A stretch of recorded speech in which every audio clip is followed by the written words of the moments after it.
Buenas tardes a todos y bienvenidos a esta segunda de las jornadas del programa de actualización jurídica de 2024, en el que el tema monográfico que nos trae esta tarde es el abuso de la temporalidad en el empleo público desde la doble perspectiva del ámbito de los funcionarios públicos y del personal al servicio de la administración, donde se analizarán cuestiones prácticas que ayudarán a tramitar el procedimiento de responsabilidad patrimonial y fijarán las cuestiones que se plantean de forma reiterada en los recursos contenciosos presentados contra las resoluciones, así como la definición de los diferentes aspectos a tener en cuenta para obtener una resolución consistente y defendible en el ámbito judicial, como ahora incidirá Fernando. Muy bien, pues Fernando, como digo, es Fernando Albert Aragón, es licenciado en Derecho por la Universidad de Sevilla y funcionario de carrera de nuestro cuerpo de letrado de la Junta de Andalucía. Ingresó en el cuerpo por oposición en el año 2013. Durante su desarrollo profesional en la Junta de Andalucía ha prestado su servicio en el Servicio Jurídico Provincial de Almería y ahora mismo es el jefe del servicio jurídico. Ha desarrollado durante su etapa como funcionario público funciones consultivas consistentes en el asesoramiento jurídico a distintos órganos administrativos mediante remisión de informes y dictámenes, y asimismo posee experiencia en litigación en tribunales y juzgados de todos los órganos jurisdiccionales en asuntos públicos y especialmente en materia de impugnaciones urbanísticas. Como dato también ha estado en situación de servicios especiales por prestar servicios de asesoramiento jurídico en el grupo SEPI, tanto en administración como en otros aspectos de esta asesoría a este grupo del que hablaba. Muy bien, para no quitar más tiempo a nuestro ponente, le doy la palabra. Buenas tardes a todos y empezamos esta segunda jornada del programa de actualización jurídica 2024. Fernando, tuya es la palabra. Gracias, Pablo. Buenas tardes a todos y bienvenidos al programa de actualización jurídica. Agradecer en primer lugar a Pablo su cariñosa presentación y al gabinete jurídico también por, en este caso, querer contar conmigo para exponeros el tema que nos ocupa. Eh, en principio, quería deciros que cuando me ofrecieron dar esta ponencia, elegí este tema y no otro, porque se trata de un tema que es transversal en el sentido de que afecta a todas las administraciones públicas y a los organismos y entidades que pertenecen al sector público, no solamente andaluz, sino en relación a todo el ámbito del Estado, de las entidades locales, de las distintas entidades que conforman, como digo, el sector público, en los tres estamentos. Y además, porque es un tema de rabiosa actualidad, ya lo veremos que tenemos sentencias muy recientes del Tribunal de Justicia de la Unión Europea y en este caso es un tema en el que pues, también abunda mucho lo que es la litigiosidad. Ahora mismo tenemos muchísimos procesos de estabilización en marcha, muchas convocatorias, gente participando. Y en este caso, pues la gente que no está de acuerdo, las personas que no están de acuerdo con las decisiones que se van tomando en estos procesos, pues están recurriendo, ¿no? Entonces, voy a compartir en este caso una presentación, creo que se ve, ¿no? Sí, Ahí perfectamente. es un poco lo que ha comentado Pablo, ¿no? Vamos a hablar del abuso de la temporalidad en el empleo público desde la doble perspectiva del ámbito tanto de los funcionarios públicos, y aquí a cotos me refiero en concreto a los funcionarios interinos, y luego al personal laboral al servicio de la administración. Pero cuando me refiero a administración, lo hago en sentido amplio, ¿vale? No como administración pública como tal. Bueno, en esta segunda diapositiva vemos lo que es el índice de contenido, ¿no? De las materias que vamos a tratar durante lo que es la ponencia. Primero tenemos que conocer qué es el concepto, ¿no? A qué se refiere el Tribunal de Justicia de la Unión Europea, los tribunales españoles, la ley, ¿no? 2021 que después comentaremos, cuando habla de abuso en la temporalidad en el empleo público, ¿no? Que es un concepto que se ha ido elaborando durante el tiempo, que no es un concepto unívoco, pero que, bueno, a día de hoy podemos tener por consolidado, ¿no? El que os voy a comentar dentro de lo que es el título de la ponencia, ¿no? Y luego hablaremos de los pronunciamientos judiciales, ¿no? ¿Cómo es la situación que tenemos ahora mismo a nivel judicial, ¿no? En segundo lugar, abordaremos la norma más importante, ¿no? Que existe ahora mismo a a nivel legal, que es la Ley 2021, que regula los procesos de estabilidad, ¿no? La Ley de Medida Urgente, una ley estatal que ha sido muy criticada e incluso, pues, digamos, cuestionada a nivel judicial, incluso a raíz de las cuestiones prejudiciales que se han ido haciendo, ¿no? Por parte de los tribunales, ¿no? El siguiente punto sería una referencia expresa a la sentencia del Tribunal de Justicia de la Unión Europea del 22 de febrero de 2024. Ya estáis viendo que es una sentencia muy reciente, y que en este caso pues, han corrido ya, en el poco tiempo que hemos tenido, ríos de tinta sobre qué es lo que ha querido decir el Tribunal de Justicia de la Unión Europea, ¿no? Y tenemos posiciones interpretativas de todo tipo, ¿no? Yo a lo que me voy a limitar es a exponer un poco lo que ha sido la posición de los tribunales españoles. No os voy a dar mi opinión ni la de los funcionarios o empleados, ¿no? Que en este caso están recurriendo, sino la que mantienen los tribunales españoles, ¿no? Con respecto a esa sentencia, ¿no?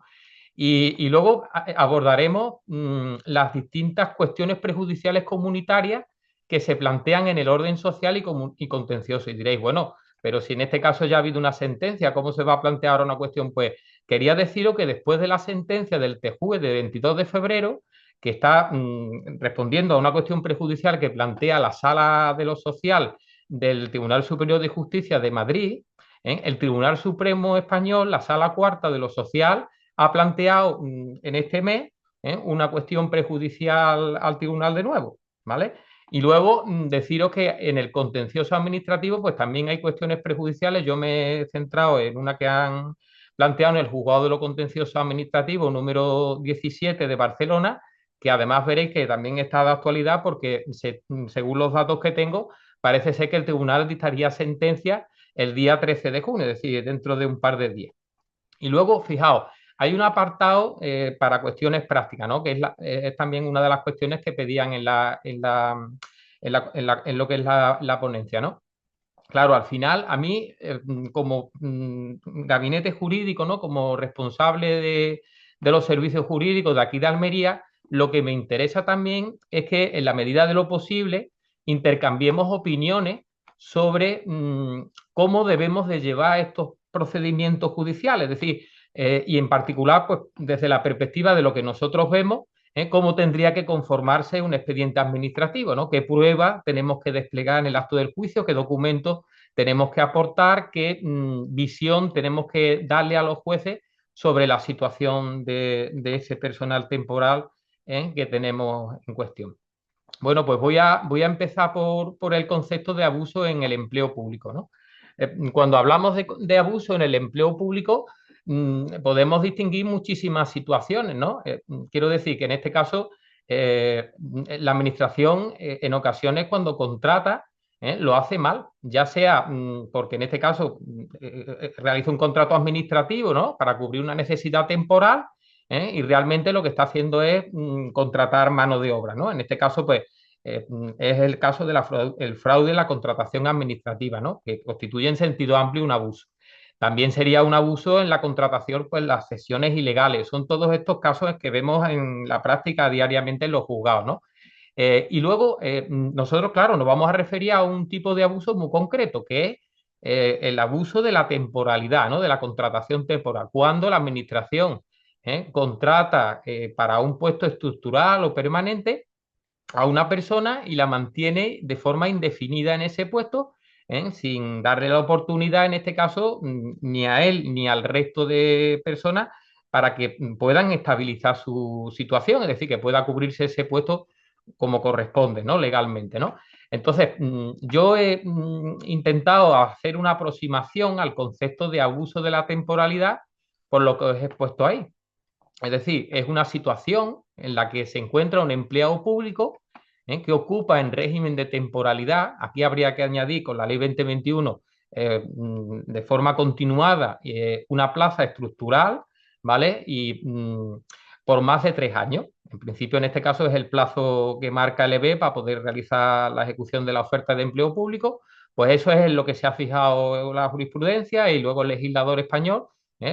Si usted lleva más de 3 años ocupando en régimen de temporalidad un puesto público, ya sea como interino laboral, usted está en una situación de abuso en la temporalidad, ¿no? Entonces, esto se entiende que en principio es una situación precaria para el empleado público, lógicamente, por eso se le denomina abuso, y además es aquí donde se pone el acento, ¿no? Es contraria a la normativa comunitaria. Bueno, en este caso también a la legislación española, ¿no? Pero los tribunales han puesto el acento en la contravención de la normativa comunitaria, ¿no? De aquellas obligaciones que asumimos como Estado a la hora de firmar el acuerdo marco sobre el trabajo de duración determinada, pues ahí se dice que tiene que evitarse esa situación de contrataciones temporales abusivas. Bueno, ya hemos esbozado lo que sería ese concepto de abuso en el empleo público y entonces ahora tenemos que darle una respuesta, ¿no? Una reacción, ¿no? Por parte de los tribunales, porque claro, en este caso se ha venido construyendo esa doctrina jurisprudencial porque no existía, digamos, unas medidas, no existían unas respuestas en la legislación española a esas situaciones de abuso. Entonces, fijaos lo que os expongo, ¿no? Es decir, no es lo mismo la solución a la que se llega en el plano de los laborales, en contraposición con respecto a los interinos, y luego en los dos casos tienen un motivo común, y ahora lo veremos. Para los laborales se creó la figura del indefinido no fijo, ¿no? Que en este caso no deja de ser una situación temporal en la que ya a la administración se le está reprochando a través de una sentencia firme, ojo, este dato es importante, nadie es indefinido no fijo si no lo dice un juez, ¿vale? Y a través de, en este caso, una sentencia que adquiera firmeza. Bien, pues se crea la figura de ese indefinido no fijo. ¿Para qué? Para dar respuesta a esa situación de abuso. Y decimos, bueno, ¿y por qué en este caso no se le puede reconocer ese carácter indefinido a seca, ¿no? A ese personal laboral temporal que tenemos en la administración, ¿no? ¿Por qué no lo hacemos fijo, ¿no? Pues el motivo está en que la Constitución española, que es la norma suprema, prohíbe, o entienden los tribunales que prohíbe que en este caso se pueda acceder, digamos, a esa condición fijo si no se realiza un proceso selectivo que respete los principios de igualdad, al acceso al empleo público, de mérito y capacidad. Es decir, hay que darle la oportunidad a otras personas aunque no estén en una situación de abuso, para que puedan también participar en ese proceso selectivo. Esa es la visión de los jueces. Eh, Cuando se construye la figura del indefinido no fijo, se le dice a la administración, bueno, usted que ha hecho las cosas mal, ahora las tiene que hacer bien. Y esto significa en concreto que la administración tiene que cubrir ese puesto, pues bien a través de los procesos reglamentarios o decidir en la potestad de organización que tiene si amortiza o no la plaza, ¿no? ¿Qué ocurre en este caso si cesa esa persona por cobertura reglamentaria de la plaza? No por el caso de un despido disciplinario o una renuncia, sino que cese por cobertura reglamentaria de la plaza. En ese caso, al trabajador se le reconoce una indemnización equivalente a la del despido objetivo. Fijaros que en nuestro ordenamiento no existía como tal esa situación, ¿no? De reconocimiento legal de que en el caso de un cese de un indefinido no fijo tuviera que obtener los 20 días. Eso ha sido todo fruto de la creación de la jurisprudencia del Tribunal Supremo, ¿no? Y no ha estado exenta pues, de litigiosidad y de polémica, ¿no? Eso para los laborales. Y para los interinos, ¿qué ocurre? Bueno, un interino en este caso, cuando está siendo objeto de una situación de abuso, no se le aplica la categoría del indefinido no fijo, ¿vale? Porque en este caso la relación que tiene el funcionario con la administración es de una naturaleza distinta. Es una relación estatutaria y que se rige en este caso por normas diferentes. Y por tanto, en este caso, no se les permite asemejar a la condición de indefinido no fijo. Esto es algo que en la práctica diaria de los tribunales lo vemos todos los días. Es decir, las demandas de interino sí hacen referencia constantemente a la categoría del indefinido no fijo. Y esto es un error, a nuestro juicio, y al de los tribunales, por supuesto, de bulto. Es decir, a los funcionarios interinos no se le aplica la categoría de indefinido no fijo. Y lo que dice el Tribunal Supremo, como después veremos, es que se le reconoce el derecho a que subsista el vínculo que en este caso mantiene con la administración. Y se podrá decir, bueno, y en este caso al final, ¿a qué nos lleva esta situación? ¿A que se persista en el abuso? Bueno, al tribunal, cuando se le declara el abuso a la administración, se le está recordando explícitamente que tiene la obligación de hacer esa cobertura reglamentaria de la plaza, ¿no? Eso es una consecuencia inmediata de lo que es la declaración, ¿no? de abuso, ¿no? Pero fijaos, ¿no? En el caso de que un interino cese en el puesto, a diferencia de lo que ocurra, me refiero a un cese por cobertura, ¿no? del puesto, ¿no? No se le reconoce en la jurisprudencia el derecho a indemnización alguna. Ya hemos visto que para los laborales eran los 20 días con el límite de las 12 mensualidades. Pero a los funcionarios interinos no se les reconoce esa indemnización, pero se les dice, bueno, eso se entiende sin perjuicio de que ustedes puedan reclamar por la vía de la responsabilidad patrimonial los daños y perjuicios sufridos por la situación de abuso. Claro, en el pleito, cuando nosotros vemos estas solicitudes, pues normalmente reclaman pues 18, 30.000 euros, 6.000 euros, dependiendo de cada una de las demandas, ¿no? Atendiendo un poco a lo que es la duración. Nosotros al final lo que decimos es eso, es decir, si esto es una responsabilidad patrimonial, debe beber de los requisitos necesarios que el ordenamiento jurídico exige para que concurra, ¿no? Entonces, el daño efectivo, ¿dónde está el daño? Bueno, esta persona dirá, bueno, es que estoy en una situación de abuso, ya, pero usted tiene que acreditarme ese daño, el daño no se presume, usted tiene que justificarlo, ¿no? Y la relación de causalidad, por supuesto, también. El carácter antijurídico, pues en este caso ya está más claro, ¿no? Por el tema de la situación de abuso, pero sobre todo aquí donde quiero poner el acento es que el funcionario interino que reclama la situación de abuso y que pretende una reclamación de responsabilidad patrimonial, lo que tiene que hacer es acreditar el daño. Y por eso en este caso la práctica totalidad de las demandas, con alguna excepción que conozco y que además está recurrida, que conozco me refiero a aquí en Andalucía, han desestimado todas las pretensiones de reclamación de responsabilidad patrimonial.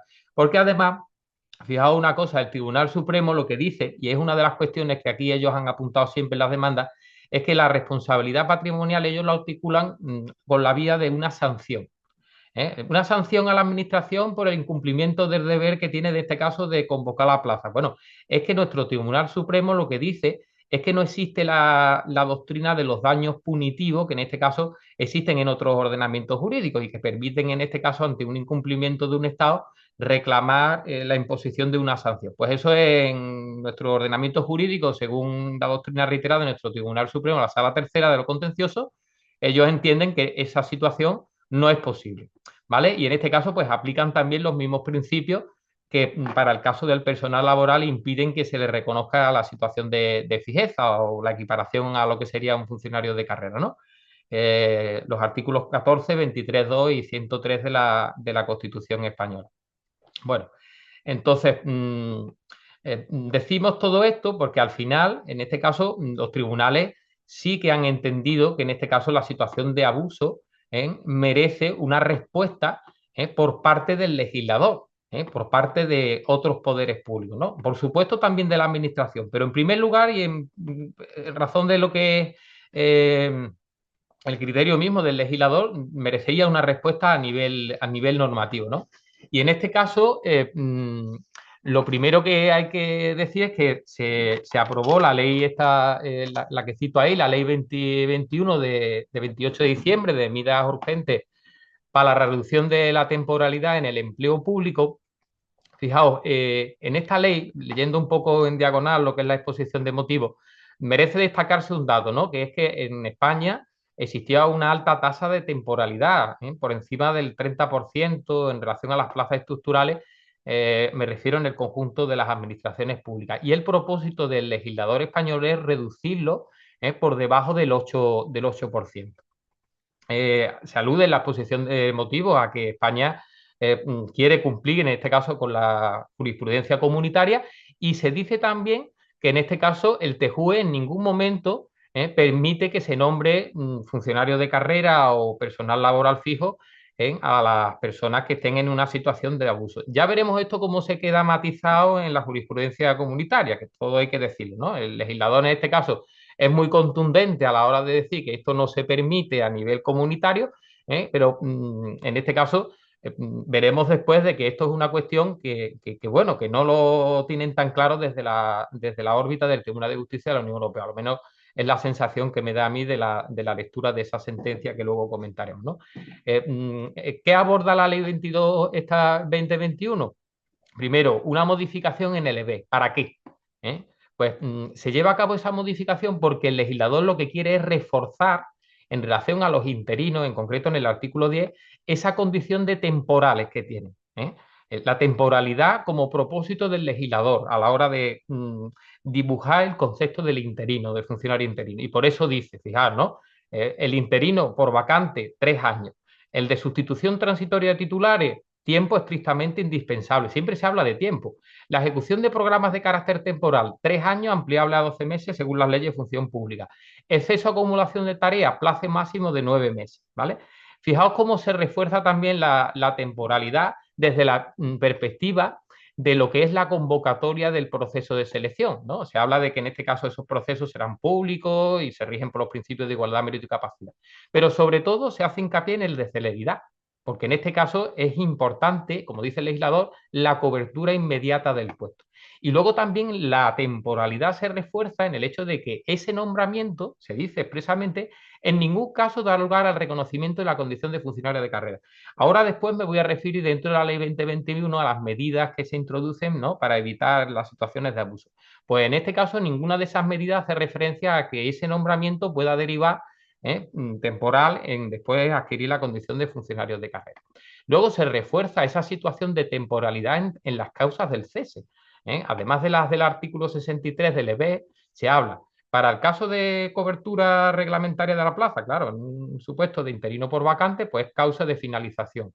También es causa de finalización, pues la amortización del puesto por razones organizativas, la finalización de la causa que dio lugar al nombramiento y la del plazo establecido para su nombramiento. Como hemos dicho, para el caso de los interinos por vacante es 3 años, con algunas matizaciones que no voy a comentar para no extenderme demasiado. ¿Vale? Con respecto al personal laboral, se modifica el artículo 11.3 y también se refuerza ese carácter de celeridad del proceso de selección, ¿no? Y luego pasábamos a las medidas, ¿no?, dirigidas al control de la temporalidad en el empleo público, ¿no? Es la disposición adicional 17ª. ¿Qué se dice ahí? Bueno, la obligación de velar que tienen las administraciones porque no haya irregularidades en la contratación de este personal temporal, tanto en sus facetas laborales como de interino. Y claro, para que ese control sea efectivo, tienen que establecerse consecuencias jurídicas para el caso del incumplimiento. ¿Y cuál es la consecuencia jurídica más importante que veo yo aquí? La de la nulidad radical de todos los actos, pactos, acuerdos o disposiciones reglamentarias que incumplan lo que establece la ley, en especial lo que son los plazos máximos de permanencia de ese personal temporal.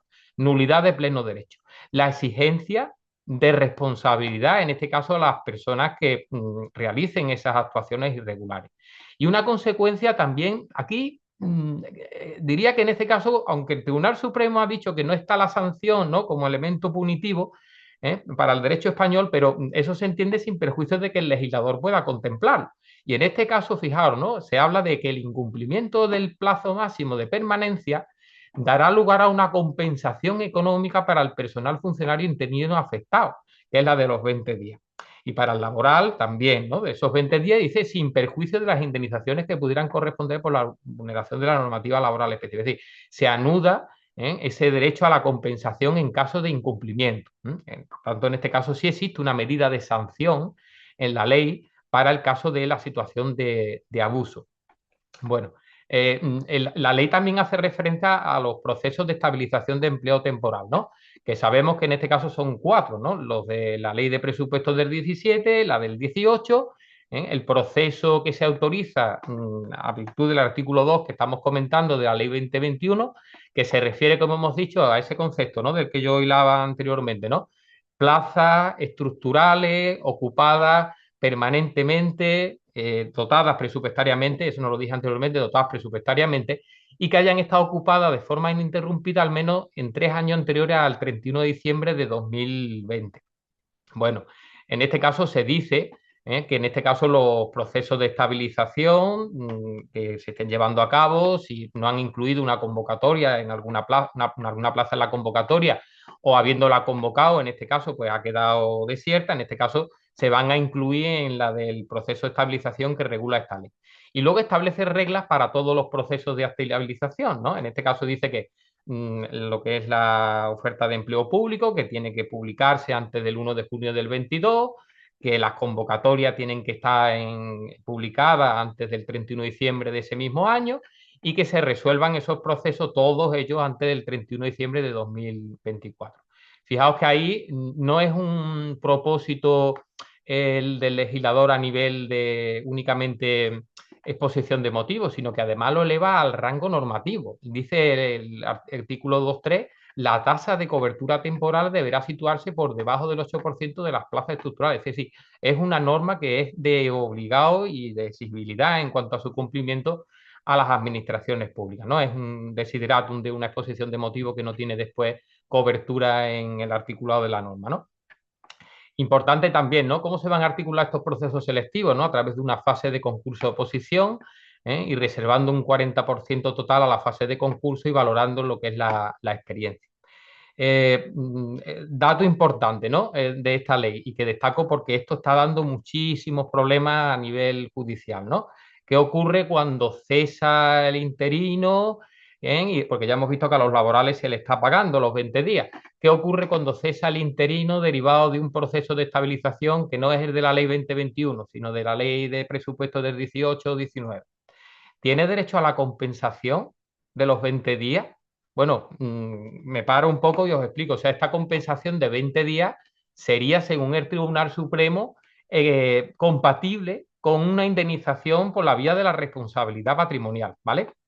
Y luego, por otro lado, tenemos los requisitos para que prospere esta compensación. Es decir, la persona en cuestión tiene que estar en una situación de abuso que se presupone, pues si está dentro del proceso de estabilización de la plaza, y luego, aparte, tiene que participar en ese proceso de estabilización.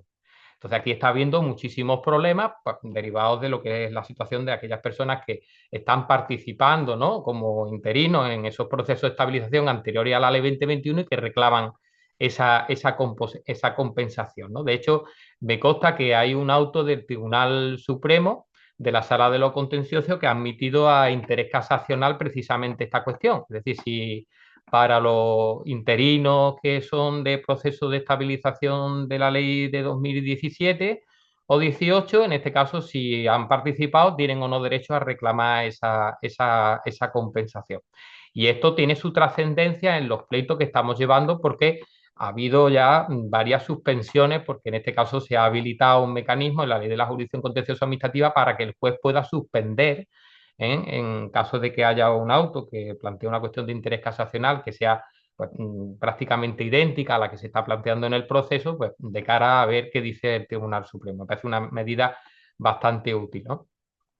Por tanto, eso es un tema que estará ahí y que ya veremos cómo se resuelve por parte del Tribunal Supremo. Por lo pronto se ha admitido ese recurso de casación.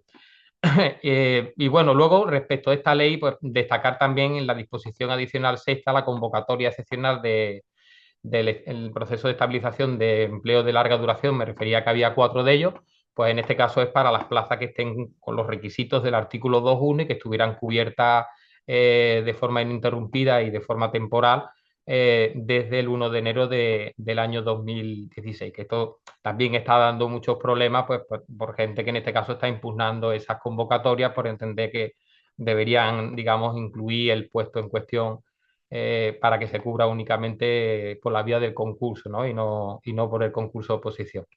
Y luego destacar también la transitoria segunda, ¿no? Porque en este caso esta transitoria segunda, que dice que las previsiones del artículo 1 serán aplicables únicamente respecto del personal temporal nombrado o contratado con posterioridad a su entrada en vigor, que es una norma que es sencilla de interpretar, pero que luego da problemas en la práctica porque el Tribunal Supremo ha entendido en estos casos que todo el personal que sea nombrado como interino con anterioridad a la entrada en vigor de esa ley, pues en este caso se rige por la normativa anterior y por tanto no tendría derecho a esa compensación sin perjuicio de la responsabilidad patrimonial.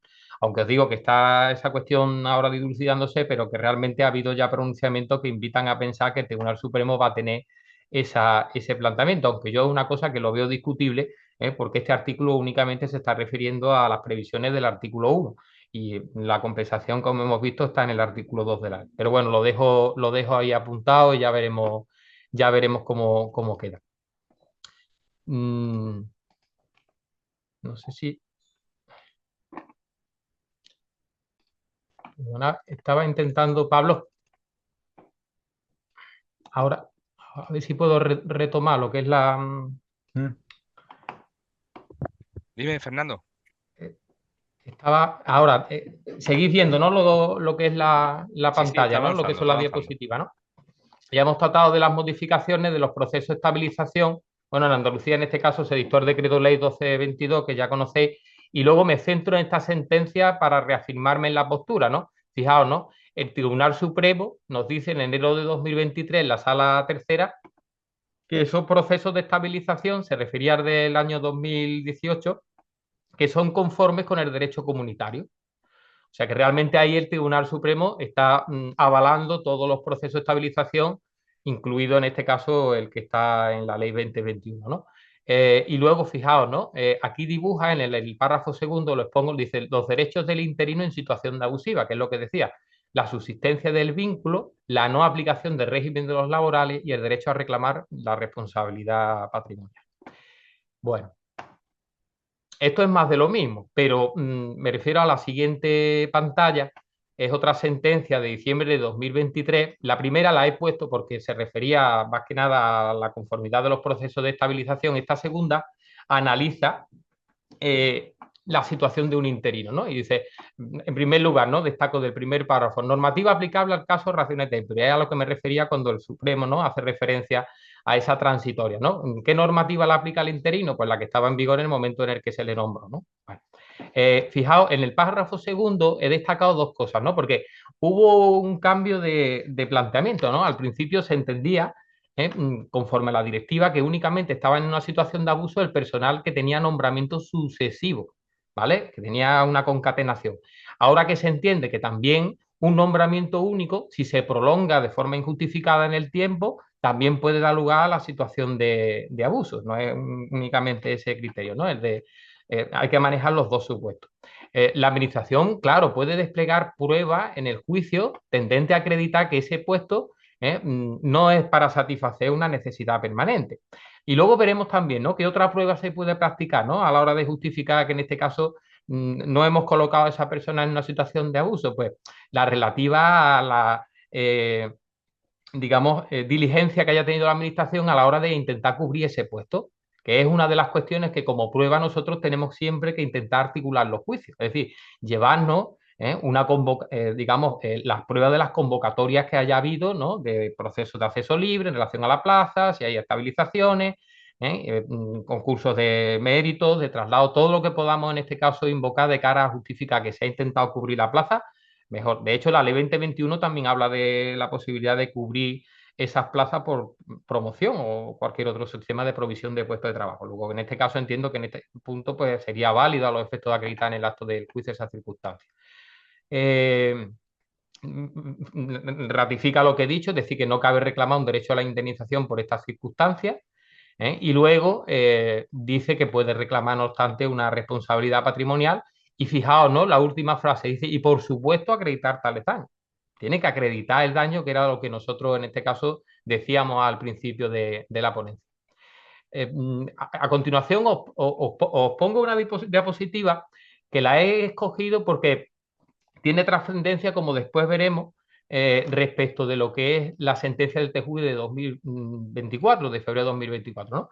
¿Qué os estoy exponiendo? Pues que hay un auto del Tribunal Constitucional de la sección cuarta, reciente, de septiembre de 2023, que inadmite un recurso de amparo que habían interpuesto, pues dice ahí una persona, ¿no? En este caso eran un grupo de personas que estaban litigando contra el Servicio de Salud madrileño, y uno de ellos recurre en amparo al Supremo, al Constitucional, porque entiende que la jurisprudencia del Supremo no es correcta, infringe el derecho comunitario. Y fijaros, aquí lo que hace el Tribunal Constitucional es alinearse con la posición del Supremo.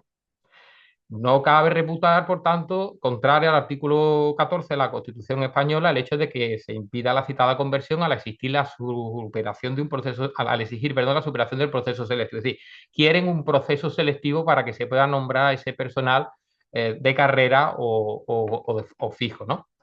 Esto fue un recurso amparo frente a una sentencia del Supremo de la Sala de lo Contencioso. ¿Vale? Luego el otro párrafo lo he expuesto porque en este caso también le reprochaban al Tribunal Supremo y al Constitucional, también le reprocharon el que no hubieran planteado ellos la cuestión prejudicial y ellos entendieron que en este caso el que lo hubiera planteado otro tribunal ni justificaba en este caso la suspensión ni ellos consideraban importante en este caso que se planteara esa cuestión, lo tenían claro, ¿no? Es como que no han considerado importante. Fijaos, ¿no? Lo que se dice por parte del Constitucional y ahora enlazo con la siguiente diapositiva. Mira, en esta sentencia, que es la importante, que es donde entra ahora la ponencia en el punto neurálgico, ¿no? Del TJUE de 22 de febrero, en esta sentencia, fijaros en el párrafo cuarto que os he extractado, está entrecomillado. Os lo leo porque no tiene desperdicio. Dice, por otro lado, si en este supuesto el tribunal remitente considerase además que la jurisprudencia consolidada del Supremo, a diferencia de la del Constitucional, se opone a tal conversión, subo para arriba. Bueno, ¿y entonces en qué quedamos? ¿No hemos dicho que realmente el Constitucional tiene la misma posición que el Tribunal Supremo? ¿Y esto por qué viene entonces que lo diga el Tribunal de Justicia de la Unión Europea? Pues porque la Sala de lo Social del TSJ de Madrid se lo había planteado mal.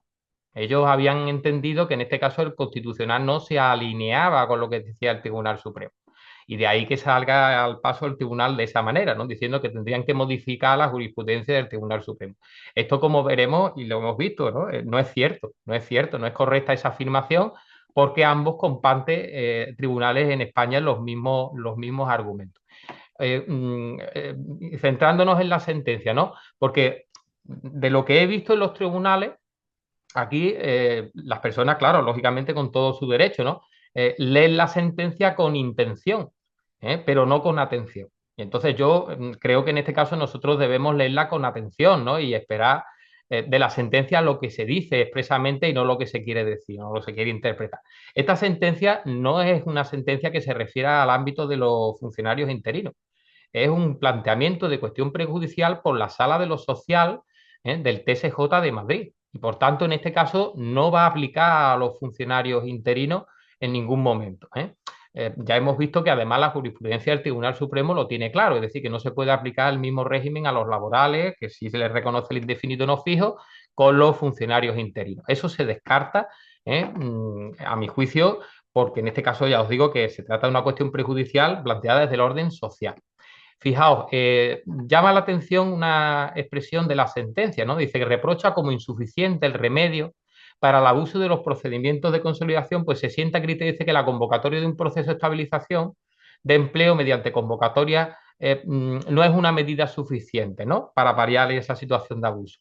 Ya, pero el problema que hay es que yo entiendo que el Tribunal de Justicia de la Unión Europea ha examinado una situación que era anterior a la Ley 2021. Entonces, ¿cómo podemos explicar ahora que esos procesos de estabilización no sean útiles si esos procesos de estabilización precisamente tienen por objeto último acabar con el abuso en la temporalidad del empleo público, ¿no? Con eso a lo que me estoy refiriendo es a que, primero, el TJUE no ha examinado la situación actual normativa en España a través de la Ley 2021, y en este caso pues, no ha podido comprobar que el legislador está intentando por todos los medios posibles cumplir con esa obligación de evitar esa situación de abuso, ¿no? Y luego, eh, esto es, digamos, ya el punto neurálgico de verdad de la ponencia, ¿no? Fijaos en el último párrafo, ¿no?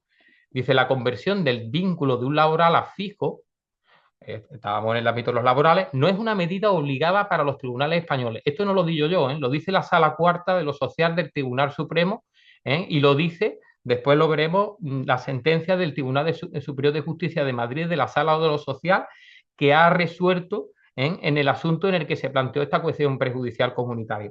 El tribunal lo que dice es que entre las medidas posibles de sanción al Reino de España estaría el de convertir esos contratos en una relación laboral de duración indefinida como medida, pero no que sea la medida que tengan que, en este caso, los jueces aplicar necesariamente. Es decir, que no es una expresión que pueda entenderse como un pronunciamiento vinculante, ¿no? Ya os digo que en este caso no es una interpretación mía, sino que pasamos al siguiente punto. Es una interpretación que nace, lo he puesto muy pequeño porque quería exponer muchas cosas y al final no sé si lo vais a poder leer bien. Lo voy a intentar ampliar.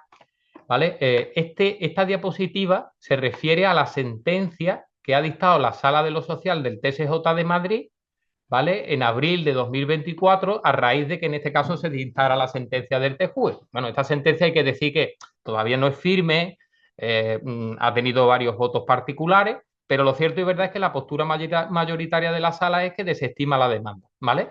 Y también desestima, me refiero a la demanda en cuanto a la pretensión principal, que era la fijeza.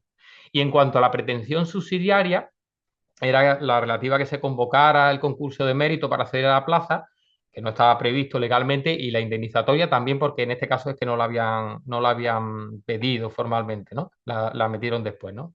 No se puede hacer una variación sustancial de la demanda en mitad del pleito, ese es el problema, es una cuestión procesal. Por eso resuelven por ahí. Pero fijaros, ¿no? El tribunal nos dice, la sentencia es enorme, son 120 y pico páginas, pero al final he tenido que extractar unos párrafos, ya ustedes leéis la sentencia completa, pero creo que en este caso es lo que más merece destacarse, ¿no? La sentencia nos dice que ellos han analizado la sentencia del TJUE y que les llama la atención al legislador, diciéndole que en este caso tenía que haber, pero claro, no se están poniendo en cuestión con respecto a la ley 2021, sino a la situación anterior que tenía el legislador. Y luego el enorme arbitrio que se le otorga a los jueces y tribunales para aplicar medidas sancionadoras, ¿no? Y fijaros que en este caso, pese a eso, que podría considerarse una cosa buena de cara a los jueces, ellos no lo consideran una situación agradable, porque entienden que realmente esto es un problema que le correspondería resolver al legislador, dice, correspondiendo al jugador únicamente la función de aplicar el derecho y no de crearlo. No existe amparo legal para reconocer al demandante en la condición de fijo de la plantilla, ¿no? Por tanto, y luego lo que os he dicho, dice el TSJ expresamente, dice, después de un análisis reposado de estas sentencias, o sea, que se la han leído varias veces, podemos observar que no se impone en ningún caso como medida que se acuerde la fijeza, ya que se dice simplemente que esa conversión puede constituir una medida. Poder no es deber. Son dos términos totalmente distintos. Y esto es terminología en derecho que nunca es gratuita. Entonces, claro, ahí la sala se alinea del TSJ de lo social de Madrid con lo que dice el Supremo. Y al final nos invocan la Constitución española. Dice, bueno, en este caso podríamos, aunque el legislador no hubiera dicho esto, cosa que ya es difícil, ¿no? Porque tenemos la ley 2021 que ya hemos visto, ¿no? ¿Cómo va un juez en este caso ya? Esto es una cuestión, bueno, podrían decir, bueno, pues inaplicamos la ley 2021, es prioritario el derecho comunitario, ¿vale? Y la Constitución también la desplazamos en cuanto a su aplicación, cuando el Tribunal de Justicia únicamente dice que pueden aplicar esa medida y no que deben. Ellos ven ese obstáculo desde la perspectiva de los principios de igualdad, mérito y capacidad en el acceso al empleo público y lo dejan claro blanco sobre negro, ¿no? Y luego, es verdad que en este caso matizan, y esta matización me parece importante, ¿no? Dice, la he subrayado en negrita, es del penúltimo párrafo. Dice, cuestión distinta sería que el trabajador que demanda esa relación laboral fija haya participado en el proceso de selección y haya superado aprobando la convocatoria, aunque sin obtener plaza. Pues en tal caso ese óbice desaparecería. Oiga, pues aquí hay una manera de, si alguien tiene esa situación, pues podría plantearse, pero en este caso no se daba esa circunstancia, ¿vale? Pero bueno, lo dejo ahí dicho porque realmente aquí lo que se está exponiendo es que tendrían que superar un proceso selectivo y si esta persona ha superado ese proceso y luego al final pues, no ha obtenido la plaza, pues bueno, ahí la cuestión ya sería más discutible, ¿vale? Yo entiendo que sería discutible. Bueno, ¿qué ha pasado a raíz de que el TJUE ha dictado esa sentencia en febrero? Que luego en abril el TSJ de Madrid ha dictado esa otra sentencia, pues que la Sala de lo Social del Tribunal Supremo, la Sala Cuarta, ha hecho su propia cuestión prejudicial, ha planteado su propia cuestión prejudicial comunitaria. Bueno, no os quiero tampoco enredar demasiado con este tema. Al final, fijaos, ¿no? Viene a decir lo mismo, ¿no? Que se dice por parte del TSJ de Madrid, que están diciendo todos los tribunales, ¿no? Ellos entienden que el Tribunal de Justicia de la Unión Europea les tiene que resolver si realmente a las personas que no han superado un proceso de selección se las puede nombrar o no fijo. Pero fijaos qué curioso, ¿no? Porque el Tribunal Supremo, por la puerta de la vía subsidiaria, está abriendo la opción para que a los trabajadores, en este caso como indemnización disuasoria, no se le den los 20 días ¿vale? Y se le aplique una sanción superior, por ejemplo, la del despido improcedente, podría ser el caso, como medida para evitar que en este caso ya pues, no se cierre esa vinculación, ¿no? No se les nombre funcionarios laborales fijos, ¿no? En este caso laboral. Y bueno, lo asienta en lo que hemos dicho, los principios constitucionales, fijaos desde la perspectiva del Tratado de la Unión Europea, de la libre circulación de los trabajadores, del cumplimiento de las normas, no solamente españolas, sino también de la Unión Europea, que regula lo que es el acceso al empleo público, siempre desde la perspectiva de ofrecer a otras personas también la posibilidad, ¿no? Que no sean empleados ya de la administración temporal, de participar en esos procedimientos. Y bueno, esta es un poco la cuestión que se han planteado, ¿no? Esto, ¿qué pensáis que va a dar lugar? Pues por eso bueno, antes os voy a comentar también, pero vamos, ya os lo digo de entrada que algunos tribunales se van a plantear la opción de suspender esos pleitos a raíz de esa cuestión prejudicial, ¿no? Con el argumento simple de decir, bueno, si tiene duda el Supremo, ¿cómo no la va a tener en este caso un juzgado, ¿no? A la hora de resolver una cuestión de este tipo, ¿no? Y luego veráis, también hay en el orden contencioso administrativo cuestiones prejudiciales que están planteadas, aunque en este caso el Tribunal Supremo, la Sala Contencioso lo tiene más claro, o lo tiene claro, como hemos visto, pero los juzgados, en este caso, a veces, pues, como la aplicación del derecho comunitario le corresponde al juez nacional y cada uno con su competencia, ellos también pueden plantear la cuestión prejudicial y este caso es simbólico, ¿no? El juzgado de lo contencioso 17º de Barcelona planteó en su momento, en 2022, las cuestiones prejudiciales que van en relación tanto a la ley 2021 como oponiéndose a la doctrina de la Sala de lo Contencioso del Supremo.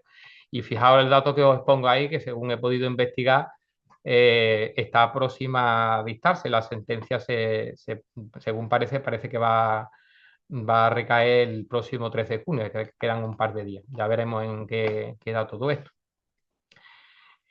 Lo anterior irá con lo que estaba comentando, es decir, que se va a poder suspender algunos procedimientos por prejudicialidad comunitaria. Fijaos, un detalle, ¿no? Esto lo peleé yo en la sala de lo contencioso del TSJ de Granada, que hubo un juzgado que me lo acordó la suspensión. La mayoría de ellos estaban fallando a favor nuestra, vamos, todos ellos fallaban a favor nuestra, salvo en el caso del abuso, que sí que es verdad que lo declaran. Pero uno de ellos hizo una suspensión del procedimiento por prejudicialidad comunitaria y me lo ancló, como en la ley de la audición contenciosa no existe precepto alguno que lo ampare, en el 43 de la ley de enjuiciamiento civil. Ojo, en el 43, no en el BI. Ya veremos por qué luego digo lo del BI. El 43 de la cuestión prejudicial civil homogénea, yo le expliqué a la sala que eso no entraba y la sala nos dio la razón, con lo cual obligó al juzgado a convocar de nuevo a las partes a la vista y a resolver sobre el fondo del asunto. Pero a día de hoy se ha llevado a cabo una modificación en la ley de enjuiciamiento civil y entonces ahora sí que se permite a un tribunal suspender cuando existe una cuestión prejudicial comunitaria, cosa que me parece súper sensata. ¿Vale? Lo que ocurre es que en este caso el ámbito de aplicación de la ley es temporal, es decir, bueno, quiero decir que entra en vigor en una determinada fecha y no aplica para todos los procesos que estén en curso, sino solo aquellos que se hubieran incoado con posterioridad a la entrada en vigor de esa ley. Parece que en marzo de este año. Por tanto, todos los anteriores les podemos discutir esa cuestión de la suspensión porque realmente no había precepto alguno y con la sentencia del TSJ de Granada en la mano, pues yo es un tema que verás que es para hablarlo con la administración, ¿no? Para ver que si realmente le conviene a la administración que se suspendan. Yo entiendo que en este caso suspender un proceso esperando a lo que diga el Tribunal de Justicia Europea, lo que crea en el empleador es una situación de incertidumbre, que por supuesto comprendo en este caso a los justiciables, pero bueno, que tienen más instancias y caben más recursos, ¿no? Entonces pueden subir a la apelación, pueden seguir con el Tribunal Supremo después y entre tanto, pues que dé tiempo a que el Tribunal de Justicia. En cualquier caso, ya vemos que el juzgado ha planteado la cuestión de Barcelona y esta parece que va a ser resuelta en breve. Y luego este artículo, el 56.5 de la Ley de la Jurisdicción, que también es interesante porque permite suspender, como os he dicho, cuando hay una casación, un asunto de interés casacional que coincida con el objeto del pleito. Y en este caso también se están llevando a cabo algunas suspensiones aquí de gente que ha participado, como os decía, en los procesos de estabilización anteriores a la Ley 2021 y que reclaman la compensación económica de 20 días.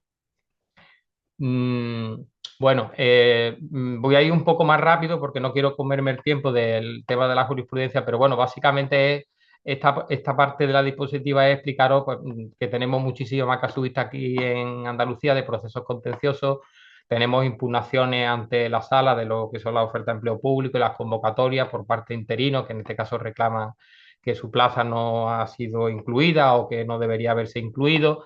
Y luego, pues también por otros colectivos como los sindicatos, por la vía de derechos fundamentales o por el proceso ordinario, porque solicitan en este caso que determinadas plazas pues, no se saquen o que en este caso se valoren con un sistema diferente a los que de hecho incluso se ha planteado respecto del proceso este excepcional de la disposición adicional sexta de la ley 2021, si debería o no plantearse una cuestión de inconstitucionalidad porque solo prevé el sistema de concurso y ellos pues pretenden que sea un concurso de oposición. Y luego en las causuísticas de pleitos individuales, pues muy variados, ya lo estáis viendo ahí, ¿no? Lo más normal ver en el juzgado pues, son las situaciones de declaración de abuso con o no de lo que es un abono de una indemnización o compensación, aunque no hayan cesado. Eso se está desestimando todo. Sí que es verdad que el abuso pues, lo declara. ¿Vale? Y me voy a pasar a esta diapositiva porque lo que no quiero es irme sin explicaros un poco este tema que yo creo que es importante, ¿no? Que es a modo de conclusión, que la situación es de cierta incertidumbre porque tenemos una cuestión prejudicial de la sala cuarta y luego pues otra de contencioso que está pendiente de resolverse en el TJUE. No sabemos en qué va a quedar todo esto. Sabemos lo que dicen nuestros tribunales, que ellos lo tienen claro, pero a nivel comunitario pues no sabemos si el Tribunal de Justicia puede tener o cambiar su criterio y ser más radical a la hora de entender que en este caso no estamos ante un podrán, sino un deberán, ¿no? Claro, esto afectaría evidentemente a los procesos de estabilización, que ya hemos visto que a juicio del TJUE pues, considera que no son una medida efectiva para paliar lo que es el abuso en la temporalidad. Y bueno, también destacar, pero esto ya un poco más a nivel práctico, ¿no?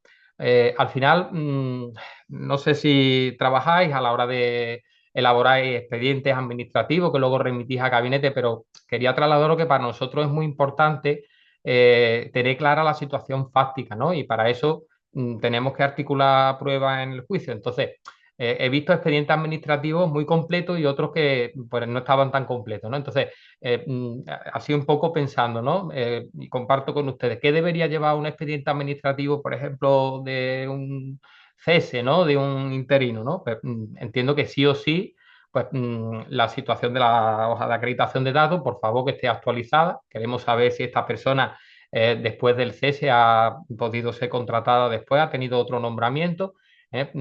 Luego también, en este caso, tener claro el tema del salario, que si nos van a reclamar la compensación de los 20 días, pues nos interesa tener bien fijada la parte de la retribución y la parte de la antigüedad.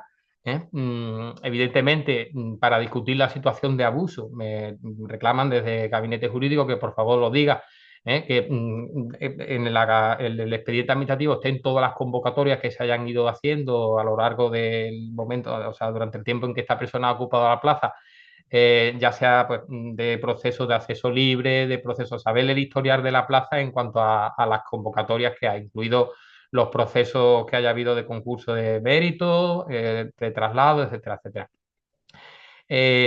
Y bueno, en principio querríamos también saber, sobre todo para el caso de los ceses de los interinos, derivados del proceso de estabilización, si han participado en el proceso de estabilización o no, porque como nos reclaman la indemnización esa, pues eso es fundamental, saber si en este caso han participado o no. Y también sería muy interesante, bueno, en este caso nos podéis mandar la lista de admitidos que haya en ese proceso en cuestión. Que eso es que también para gabinetes jurídicos un desgaste a nivel de tiempo y recursos a la hora de hacer esa búsqueda, ¿no? De la prueba que en este caso tenemos que articular en el juicio a la hora de defender la situación de no abuso y bueno, pues amortiguar en su caso si se declara pues todo lo posible, lo que sea el efecto adverso, ¿no? De compensaciones. Y bueno, esta sería un poco la ponencia, ¿vale? No sé si me queda un poquito de tiempo, ¿no? Pablo, tengo algún tiempo más para comentar algunas cuestiones relativas a jurisprudencia, no ya en relación al abuso del empleo público, sino, Sí, Sí, sí. sí, puedes continuar. ¿vale? Esta sería un poco la otra parte de la ponencia, ¿no? Que habla sobre legislación y jurisprudencia actualizada, ¿no? Yo me voy a centrar más que en la legislación, en la jurisprudencia, ¿vale? Yo le tengo que agradecer en este caso a una persona que tiene un blog magnífico que lo recomiendo en internet, que es un magistrado de la Sala de lo Contencioso del TSJ de Asturias, que además es miembro de la Academia de Legislación y Jurisprudencia de allí, y que tiene la cosa de que publica prácticamente cada semana jurisprudencia actual del Tribunal Supremo sobre cuestiones pues, que son muy transversales y que son de actualidad y que además nos interesan a todos los que estamos en la práctica diaria, ¿no? Entonces, si queréis, luego os lo paso a través de Pablo, lo que sea el correo que sea con el enlace, porque además que es un blog que merece mucho la pena. Y por eso no hay ningún mérito por mi parte, en este caso, en recopilar esta jurisprudencia, porque realmente la he sacado de esa página web, de ese blog, la mayoría de las sentencias, pero por lo menos me garantizo de que son sentencias que ya las ha comentado un magistrado, que son buenas y además en este caso pues, recientes, ¿no? Mira, vamos a ir extractando mucho, porque al final lo que quiero es que os llevéis la conclusión más que otra cosa, porque datos y hechos, pues ya los podéis leer. Mire, del 23 de mayo de 2024, de la Sala de lo Contencioso del Tribunal Supremo, hablamos de discrecionalidad técnica, de la tarea de esfuerzo que tiene que realizar el letrado de la Administración y el órgano. El asunto no acaba cuando se dicta resolución administrativa y cuando se impugna hay que seguir con el asunto, peleándolo hasta el final. ¿Y por qué lo digo esto? Porque digamos, el Supremo lo que analiza, ¿no? Habla de la discrecionalidad técnica, ¿no? Ese mantra que utilizamos los letrados de la administración y la administración, ¿no? Como escudo ahora o parapeto, ¿no?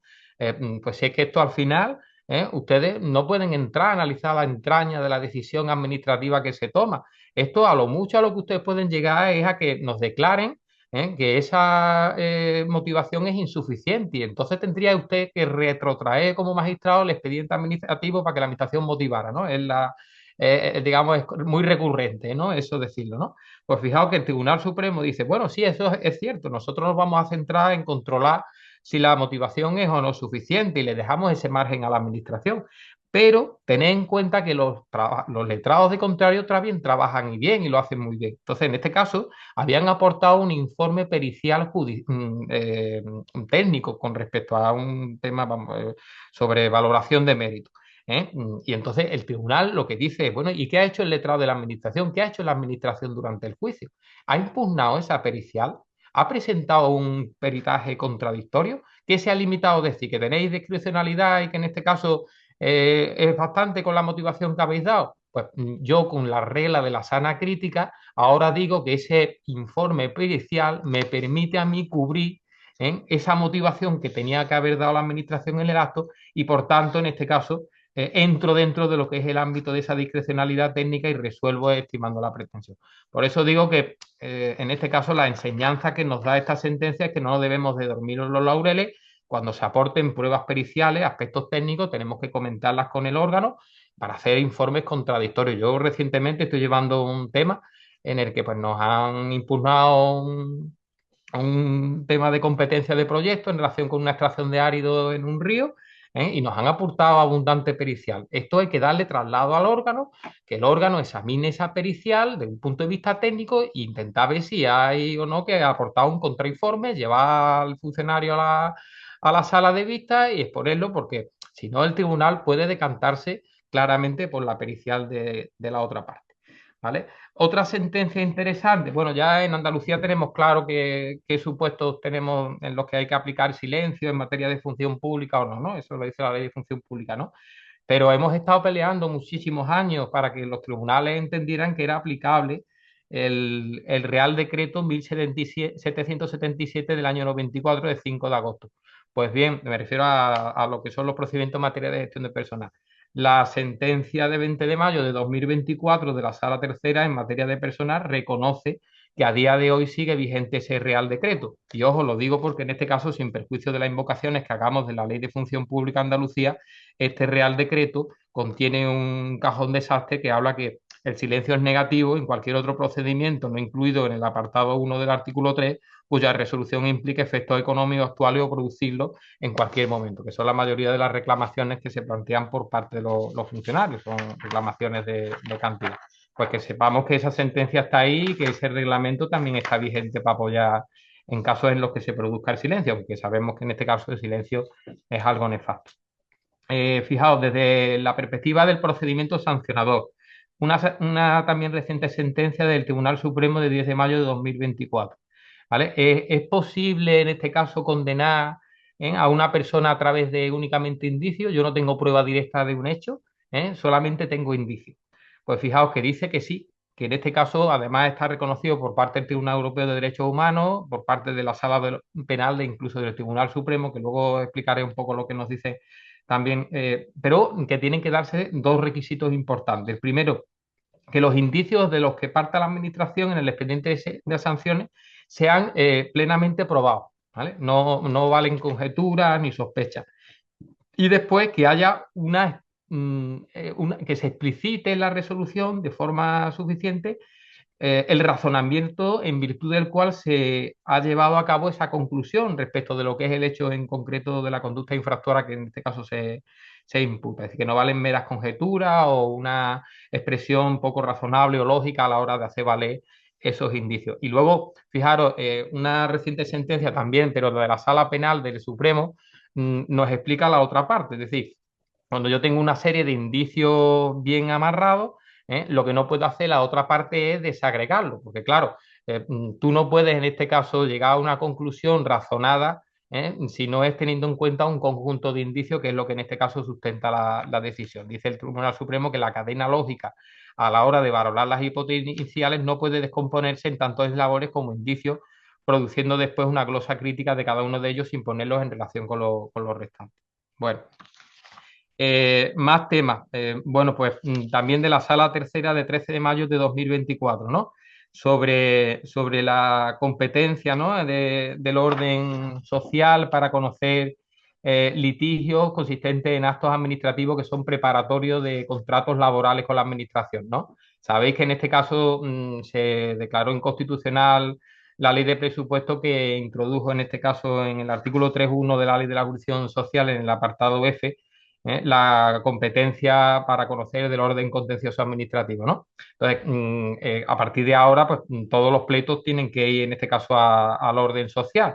Pero, ¿qué pasa con lo que había antes? Es decir, ¿qué ocurre con los pleitos en los que ya hay sentencias, ¿no? Pues el Supremo lo que nos dice aquí, yo creo que en un ejercicio de lógica aplastante, es que por razones lógicas, en este caso no van a quedar anulados, ni en este caso se van a tener que retrotraer las actuaciones porque la jurisdicción contenciosa administrativa al final siempre en este caso es competente para conocer los actos administrativos y en este caso se entiende que una convocatoria de una bolsa de unos laborales, pues en este caso es acto administrativo. Eh, Otra cuestión, ¿no? Respecto de los temas de medidas cautelares, ¿no? Tenemos claro realmente, pues esto es un tema que, aunque no es reciente, pero suscita muchas dudas a la hora de medidas cautelares versus ejecución provisional de una sentencia, ¿no? Tú puedes pedir en cualquier momento del procedimiento contencioso una medida cautelar.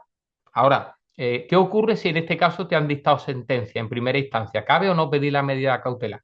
Pues hay que ver la situación. Si a ti te han estimado la demanda, tú no puedes pedir la medida cautelar en la segunda instancia, en la apelación o en el recurso de casación. Tú tienes que estar a la ejecución provisional de la sentencia. Pero si el afectado, el recurrente, en este caso, ha visto desestimar la demanda, en este caso sí que podría solicitar la medida cautelar. Y lo que resuelve aquí el Supremo es quién es el órgano competente para conocer, en el caso de que haya una segunda instancia, esa solicitud de medidas cautelares, ¿no? Y en este caso nos dice que es el órgano que conoció del asunto en primera instancia, ¿no? Lo que genera un problemón, porque en este caso, pues, la medida cautelar siempre se solicita de urgencia y los autos normalmente los tienen arriba, ¿no? En la sala, con lo cual obligan a tener que hacer el desglose para bajar y la pieza separada abrirla, ¿no? Pero son cosas que realmente plantean problemas prácticos, ¿no? En la realidad. Luego, fijaros, en otro orden de cosas, ¿no? Pero relacionado también con la ejecución de sentencias, ¿no? Eh, mm, fijaos, ¿no? La competencia para ejecutar una sentencia, aunque podamos considerar otra cosa, ¿no? Prima facie, ¿no? Si tiene una implicación la administración, es en principio del orden contencioso administrativo de los juzgados y tribunales, ¿no? Nosotros ejecutamos materialmente la sentencia, pero en realidad quien retiene la competencia, la potestad, como así decirlo, es de los juzgados y tribunales, ¿no? Entonces, ¿qué ocurre? ¿Cuándo nos vamos a un incidente de ejecución de sentencia? Fijaos, la sentencia del Supremo de 5 de abril de 2024 nos dice, fijaos, si la anulación del acto, va a distinguir, ¿no? Dice, si la anulación del acto se refiere a cuestiones de fondo, la administración no tiene margen ninguno, tiene que dictar un acto conforme a lo que dice la sentencia. Y ahí entra la posibilidad de que el juez pueda resolver un incidente en la ejecución, ¿no? Y pueda en este caso decir que la actuación de la administración no es correcta. Sin embargo, fijaos, cuando la anulación del acto administrativo proviene de un vicio de forma, lo que dice el Supremo lo leo textualmente. Dice, la administración acude a un nuevo procedimiento y a un nuevo acto, por lo que su control queda fuera de la ejecución. Dice, pues la ejecución de la sentencia está ante un vicio sustancial que produce la anulación de las liquidaciones y sanciones, se consumó con los acuerdos de la administración dejando sin efecto aquella. Hasta ahí llegaba la ejecución de la sentencia. Dice, los nuevos actos dictados tras seguir el procedimiento, me refiero al vicio de forma, ¿no? Que consideró la administración oportuno no lo fueran en ejecución de sentencia, sino en el interés legítimo del ejercicio de potestad tributaria que la sala de instancia consideró no prescrita, por lo que su control no descansaba en el órgano judicial, sino en este caso a través de la vía de los recursos y reclamaciones económicos administrativos. ¿Vale? Otro tema que a lo mejor, pues bueno, a la gente que trabaja en temas de urbanismo le puede interesar. Sentencia de 17 de enero de 2024 del Supremo, que analiza la situación del AFO, ¿no? Del suelo asimilado a fuera de ordenación, en contraposición con el suelo en situación legal de ordenación. ¿Qué ocurre si en este caso una persona tiene una edificación ilegal? En este caso han transcurrido los plazos para decir de la potestad de restablecimiento de la legalidad urbanística y luego ejecuta otra actuación ilegal ahí.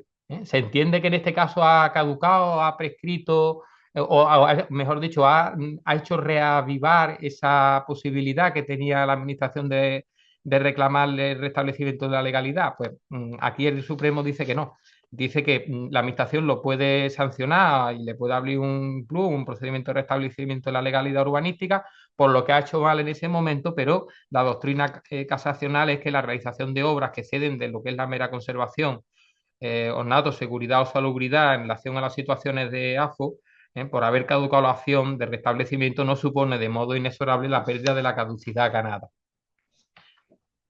Luego, fijaos, un tema que lo considero, aunque pueda entenderse que es una tontería, no lo es.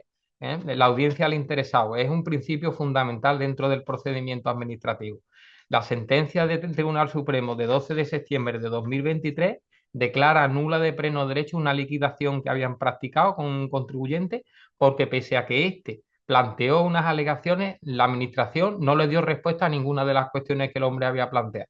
Me refiero a la importancia que tiene en este caso no tener, yo sacaba aquí una conclusión, ¿no? Que los funcionarios debemos tomar nota, y que ese trámite de audiencia sirva verdaderamente para escuchar ciudadanos, que se valore lo que se ha escuchado o se ha dicho por parte de esta persona antes de decidir y evitar en este caso que tengamos la resolución preparada o un modelo pro forma que en este caso pues pueda generar esa situación de nulidad, ¿no? En relación, porque no se trata de hacer un trámite, sino en este caso de cumplimentar esa obligación que la administración tiene de oír al ciudadano, ¿no? Que esto es lo que puede al final generar una nulidad por indefensión, una indefensión material, ¿no? Y además, fijaos que en estos casos en los que la administración no se digna ni a contestarle a la persona las alegaciones que ha hecho, lo que dice el Tribunal Supremo es que se invierte la carga de la prueba y le corresponde a la administración acreditar que esa situación de indefensión material no se ha producido, ¿no?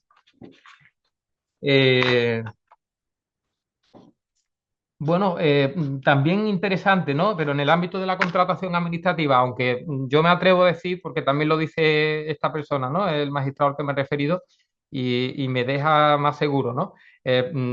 Una sentencia del TSJ de Valencia de 30 de enero de 2024 que habla de la impugnación directa de los pliegos, ¿no? De un contrato, ¿no?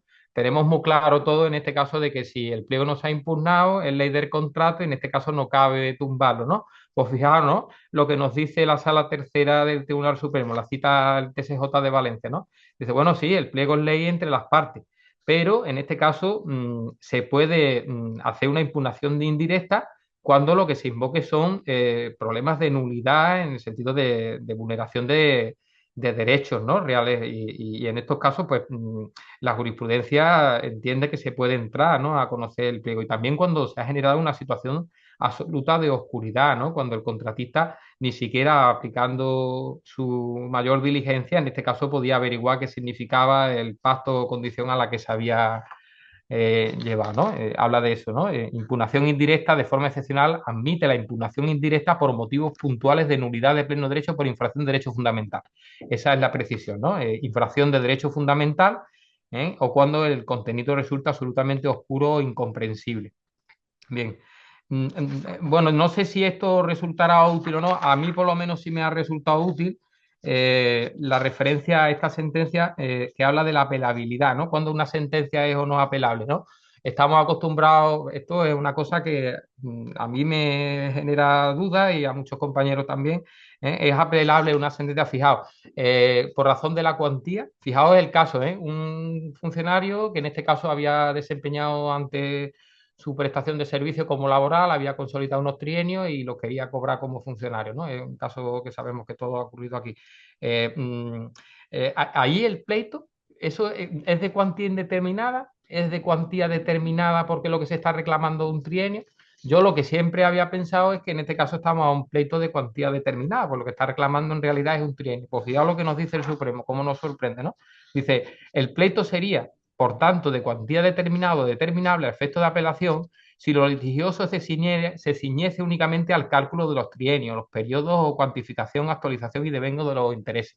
Dice, pero como el funcionario lo que está pidiendo no solamente es la cuantificación de ese trienio, sino además que se le reconozca el derecho a seguir persiguiendo esos trienios conforme a la cuantía que tenía consolidada como contratado laboral, la pretensión económica se ve en este caso supeditada al reconocimiento previo de un derecho. A mí se me ocurre también, por ejemplo, el caso de un funcionario que en este caso reclame un nivel superior. Pues en este caso, pues sí es verdad que el nivel lleva aparejado un nivel retributivo superior, pero en todo caso implica el reconocimiento previo de ese nivel, con lo cual en este caso, siguiendo lo que es la doctrina que sienta el Tribunal Supremo, en este caso sería apelable la sentencia, tanto para él como para nosotros.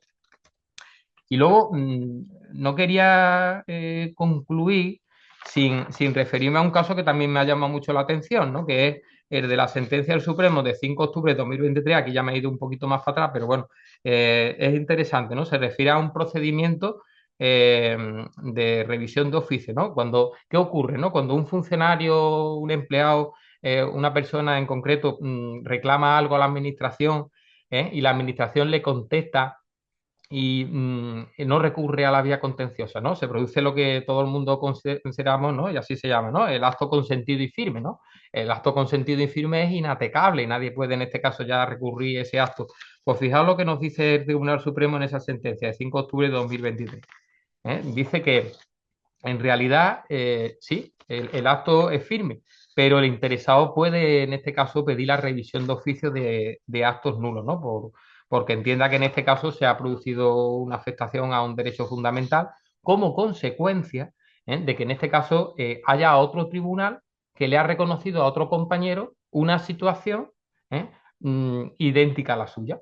Entonces, esto creo que es una cuestión que va a traer cola, porque realmente puede haber situaciones en las que uno haya reclamado algo a la administración, le hayan contestado, no haya recurrido, haya otro compañero que en este caso sí haya recurrido, haya obtenido una sentencia favorable a sus intereses, y como consecuencia de esto pues, se reflote, ¿no? La posibilidad de esa situación de revisión de oficio, que en este caso yo entiendo que habría que valorar si tuviera o no justificar, pero desde luego que el argumento de la vulneración del derecho a la igualdad siempre lo va a tener ahí el funcionario, ¿no? Si es una situación idéntica y comparable, pues bueno, en este caso. Y habla el Tribunal Supremo en el que supuesto era de un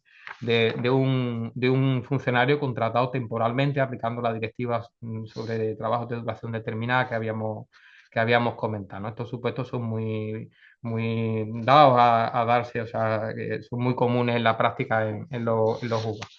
Así que bueno, con esto, pues en principio finalizo. Os quería agradecer a todos nuevamente pues, vuestra escucha. Voy a dejar de compartir la pantalla para que me veáis y espero que en este caso os haya resultado más o menos de utilidad y bueno, yo le dejo la palabra a Pablo por si en este caso alguien quiere hacer alguna pregunta o iniciar algún debate o exponer algún asunto relacionado con lo que se ha comentado. Muchas gracias a todos. Vale, Muchas Fernando. gracias a ti, Fernando. No sé si Fernando, Dani. tenemos una pregunta por el chat de Perdona, ¿podéis Antonio. hablar alto? Es que ¿Me escuchas? sí. Vale, tenemos una pregunta en el chat de Antonio Escudero. En primer lugar, quiere felicitarte por tu presentación. Y segundo, dice, le quería preguntar si conoce algún caso de correcciones financieras en el empleo de fondos europeos por el abuso en la temporalidad del empleo público. No, no lo conozco, Antonio. Lo siento.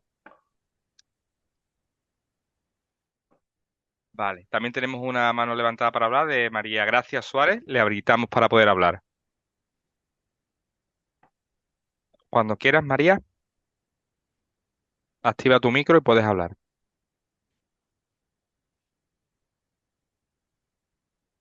También, también tenemos a Carmen, le vamos a permitir hablar. Hola, ¿se escucha? Soy Carmen. Carmen, Sí, te Carmen. escucho. Hola, Fernando, enhorabuena. Muchísimas Gracias, gracias Carmen. a Pablo y a ti. Ha sido una ponencia excepcional, súper práctica. Y bueno, yo no, la verdad es que no estoy relacionada con el ámbito laboral, pero creo que me has planteado unas cuestiones muy interesantes, ¿no? En relación a la comunicación entre los funcionarios y gabinetes jurídicos, que creo que es extensible a toda la administración y que debemos mejorar, aunque sí he observado que desde hace unos años se ha mejorado sustancialmente, ¿no? Entonces, bueno, en cuanto a la problemática general, creo que hay una falta de comunicación general por unos y por otros, ¿no? Los funcionarios no nos enteramos de los contenciosos. Hay veces, sabemos perfectamente que estáis saturadísimos y que sois poquísimos y que es muy complicado todos los proyectos que tenéis, todas las pruebas, pero es verdad que hay veces que a los funcionarios no nos pedís pruebas, ¿no? Y, y por supuesto lo que has dicho de llamarnos de testigo de perito, pues creo que tampoco. Entonces, bueno, después incluso nosotros que llevamos sancionadores, ¿no? Como sabéis, en Cirus tenemos que ir puntualmente consignando todas las medidas cautelares, si se suspende la sanción, si es definitiva, si es firme, si... Y ahí también teníamos que establecer un contacto y una comunicación que es vital, ¿no? Sobre todo para no hacer perjuicio a la hacienda pública. Y luego ya, bueno, pues entrando un poquito ya en lo que me toca, pero también son cuestiones generales. Hay veces tú has comentado alguna sentencia, ¿no? Una de abril del 24, que dice que si se anula por vicio de forma. El problema que nosotros tenemos es que hay veces que el juzgado dice anulo el acto y no sabemos si es por vicio de forma o de fondo. Con lo cual no sabemos si hay que retrotraer, si anula el acto directamente. Bueno, ya, bueno, hablando de licencia urbanística con las consecuencias que tiene mucho más, pero no voy a entrar en eso, ¿no? Pero sí es verdad que, no lo sé, así como para el futuro, ¿no? Porque desde gabinete podríais plantear que desde vuestro poder relativo, que cuando los jueces anulan, pues que digan que anulan y cómo y de dónde viene el vicio, porque después nos llega a nosotros y como administración no sabemos qué hacer y tenemos que tirar de vosotros, interpretando, en fin, que es un lío cuando podía estar muy claro. Ujú. Y después otra cuestión en relación, bueno, cuando hay temas como los nuestros, que son contenciosos, que también hay penales por medio, es verdad que lo que la Junta de Andalucía, por lo menos en nuestro caso, no se persona nunca en los penales. Como sabemos, los penales, los hechos que declaren son hechos probados. Incide directamente en el procedimiento administrativo. Ahí no nos enteramos de nada y si nos enteramos es porque cuando se va a demoler no nos dejan porque resulta que nos enteramos que hay un penal, en fin. No te voy a contar que tú lo sabes perfectamente, ¿no? Y por supuesto, y con las medidas cautelares más aún. Hay medidas cautelares contenciosas, hay medidas cautelares penales Y aparte ya no voy a entrar en el detalle de las medidas cautelares, que sería para hacer unas jornadas completas de 3 días, ¿no? Pero bueno, un poco quería poner aquí en la palestra que yo creo que es un poco la voz también de todos los funcionarios, ¿no? Que sobre todo que debemos intentar por ambas partes estar más comunicados, ¿no? Muchas gracias. Pablo, ¿puedo contestarle a Carmen? Sí. Sí, claro. Sí. Carmen, agradecerte porque yo pienso que has dado la clave. Yo, la verdad es que, bueno, eh, supongo que igual que el resto de mis compañeros, yo, la experiencia que me da el estar al servicio de la administración y de ir a muchos juicios, ¿no?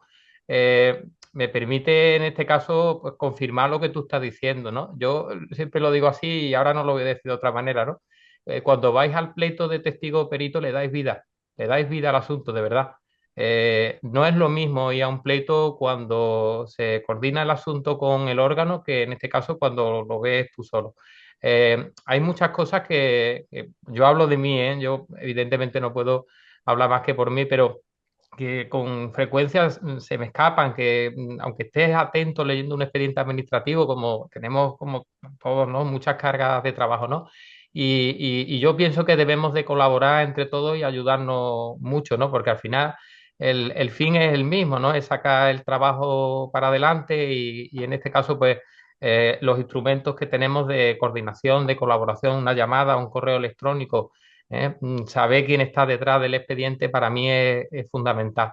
Yo así lo hago y la verdad es que, bueno, siempre que puedo, porque muchas veces que no nos da mucho tiempo, pero la mayoría de las veces lo hago y en este caso el resultado se nota y además, bueno, el funcionario también que no ha ido al pleito en este caso, pero sí ha hecho un trabajo de elaborar un informe, de revisar una demanda, en fin, también lo agradece, ¿no? El que las cosas luego salgan al final, ¿no?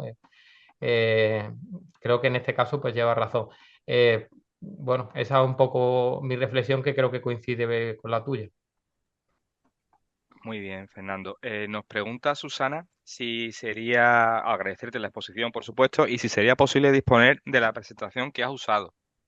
Sí, sí, por supuesto, Pablo. Yo, si quieres, no sé, a través del medio que ustedes articulen, la verdad es que, bueno, os pido perdón porque no soy muy experto en PowerPoint, pero bueno, que en este caso si os sirve de utilidad y estáis más en lo que es el fondo que en la forma, pues os la pasaré, sí. Vale, perfecto. Pues yo creo que ya vamos a pasar con Pablo para realizar la despedida. Pablo, cuando quieras puedes entrar. Pues nada, Fernando, magnífica exposición, ha sido muy instructiva y de mucha utilidad para todos los que hemos asistido. Como siempre, las expectativas de esta jornada se han visto cumplidas con la ayuda de nuestro comité jurídico que tan magistralmente expone los temas que a todos tanto nos interesan. Recomiendo también el blog del magistrado, es muy recomendable. Sí, os lo voy a pasar también el blog para que lo podáis seguir a diario, porque la verdad es que este hombre escribe prácticamente cada 2 o 3 días, es decir, que en este caso está lleno de conocimientos, vamos. Y luego lo de la ponencia, pues os la pasaré. Y Pablo, pues nada, deciros que muchísimas gracias a vosotros, desde el IA, por haber organizado este programa de actualización jurídica y también, por supuesto, a la gente que ha participado y sobre todo a los que habéis escuchado y me habéis tenido que aguantar. Así que, pues nada, me marcho con una sonrisa y os doy las gracias. Que tengáis buenas tardes. Buenas tardes a todos.